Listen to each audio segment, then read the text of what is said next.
Okay, welcome back. I'm Christian DJ Chris 15, and we're gonna keep talking about emotional doubt. Hold on for a minute. Okay, I'm just checking the recording again. See if it's recording since last time I was talking for 2 minutes and it wasn't recording. Yeah, that's an epic fail.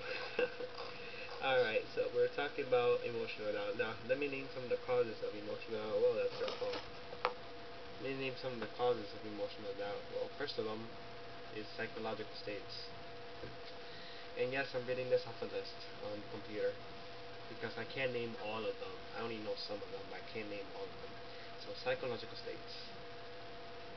Psychological states, something in your head that just won't get the picture. It's a psychological problem, and they could be easily cured by a therapist or some type of expert in psychology. And I was thinking of going to a psychologist myself when I was emotionally doubting. I already told you that what if is a common symptom, uh, a common symptom of emotional doubt. It is asking what if is a common symptom of emotional doubt, and it depends on person to person. Since it's emotional, it's very varies from person to person. There's different types of doubt. I wish there was just one simple cure for everyone, but I had to look for my cure, and my cure was really just ignoring my emotional doubt and trusting in God. And still, I have a problem with that, and I'll talk about the fruits of doubt later on in this series of videos. The second one is judging my feelings. Of course, emotional doubt, hence judging my feelings. Some Christians lack assurance of salvation, like, oh, am I really saved? And I have done this too. Sometimes, like, oh, I don't feel the same way I did, or stuff like that, random crap. That's judging my feelings. When you put your trust in Jesus Christ, you must, first of all, not put your salvation on emotional levels. When you trust in Jesus Christ, you have to put him in a way of assurance. Like, I don't know how to explain this, but you can't trust in your emotions when you trust in Jesus. You have to trust in Him with your mind and heart, not with your emotions. Very complicated stuff I have to explain, but I'm just going through a run through of the list, and I'm going to deal with this on later series of videos.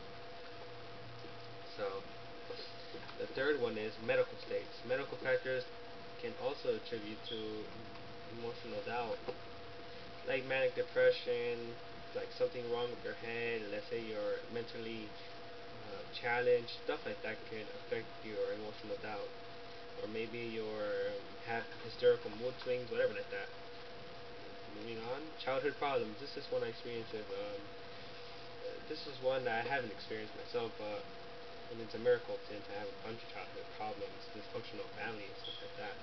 But childhood problems can also play a role. Like sometimes a parent might die, like, oh, how come God let my mom die when I was like 4? How come my dad got arrested when I was like 2? Stuff like that can also contribute to emotional doubt by doubting Christianity because of these things that happen to you. Hold on a minute. 3 minutes.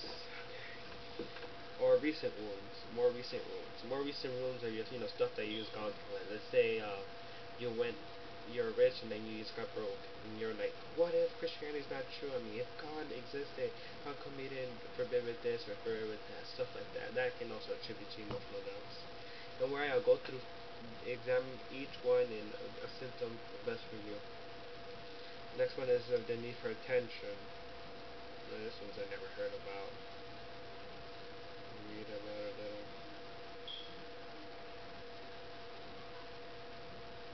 Need for attention, I don't really know how to explain that. I guess people like sometimes need attention, need to feel better about themselves, stuff like that. I really don't know how to contribute to that. Alright, let me move on to the next one. Lack of sleep and inadequate diet. This one, if you don't get your vitamins and stuff like that, then that could really mess up your body and everything. I mean, let's say a guy doesn't eat for like 3 days.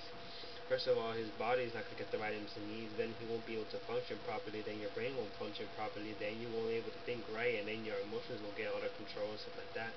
And everything else will, just go berserk. So, getting enough sleep, getting enough exercise, getting enough, fruits, vegetables, stuff like that.